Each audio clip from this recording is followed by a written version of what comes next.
நான் ஒருத்தர் மேல ரொம்ப பாசமா இருக்கிறேன், அவர் மேல ரொம்ப விருப்பமா நடந்து கொள்றேன், அவரால் எனக்கு ஒரு வேலை ஆகணுங்கிறதுக்காக நான் அவர் மேல அவ்வளவு அன்பாய் நடந்து கொள்வேன். ஆனால் அந்த அன்பு நீடிக்காது. அந்த அன்பு உண்மை இல்லாத அன்பு.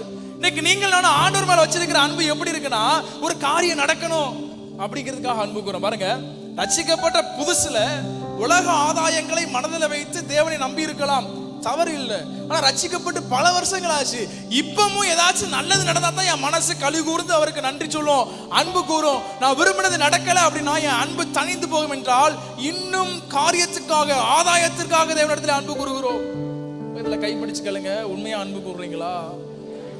ஆதாயத்துக்காக அன்பு கூறுறீங்களா? இப்ப நம்ம இடத்துல ஒருத்தர் பழகுகிறாருன்னு வச்சுக்கிடுவோம். நம்ம இடத்துல ஒருத்தர் என்ன செய்யறாரு? பழகுகிறார். அவர் எப்படிப்பட்ட பழக்கம் வச்சிருக்காருன்னா, நம்மளால ஒரு வேலை ஆகணும்னா மட்டும் நமக்கு என்ன செய்வாரு? போன் போடுவார்.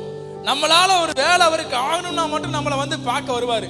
மற்ற நேரம்லாம் அவர் நம்மளை கண்டுக்கிட மாட்டாருன்னா நம்ம அவர் என்ன நினைப்போம்? சரியான ஆளு, வேலை ஆகணும்னா மட்டும் என்ன செய்வான்? நம்ம இடத்துல வருவான்.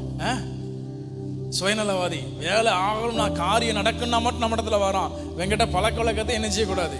வச்சுக்க கூடாது. ஏன்னா அவனுக்கு வேலை ஆகணும்னா மட்டும் தான் நம்மளை தேடுதான். இன்னைக்கு நம்ம எப்படி செய்தோம்னா, நமக்கு வேலை ஆகணும்னா மட்டும்தான் தேவன் பேர்ல நம்முடைய அன்பு என்ன செய்யுது? அதிகமாகுது. நமக்கு வேலை ஆகணும்னா மட்டும்தான் நம்ம செபிக்கிறோம். நான் மட்டும் ஆண்டவரா இருந்தோம்னா உங்க அன்பெல்லாம் எனக்கு தேவையில்லைன்னு சொல்லி தூர போங்கன்னு அடிச்சு நினைச்சிருப்பேன், பத்திருப்பேன். ஆனா ஆண்டவர் பாருங்க, நம்ம ஆதாயத்திற்காக அன்பு கூறுகிறோம் என்று தெரிந்தாலும் நம்ம மேல அவர் எப்படிதான் இருக்காரு? அன்பா தான் இருக்கிறார். அவர் காத்திருக்கிறார் எப்பந்தான் நம்ம மாறுவோம், எப்ப ஆண்டவர் மேல உண்மையான அன்புடையவர்களா இருப்போம். பாருங்க, தேவைகளுக்காக தேவனை நம்புவது தவறல்ல.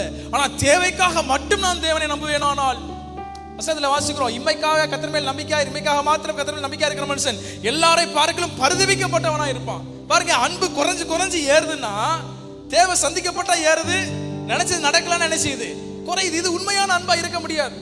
இன்னைக்கு நீங்களும் நானும் தேவன் பேரில் உண்மையாய் அன்பு வைத்திருக்கிறோமா?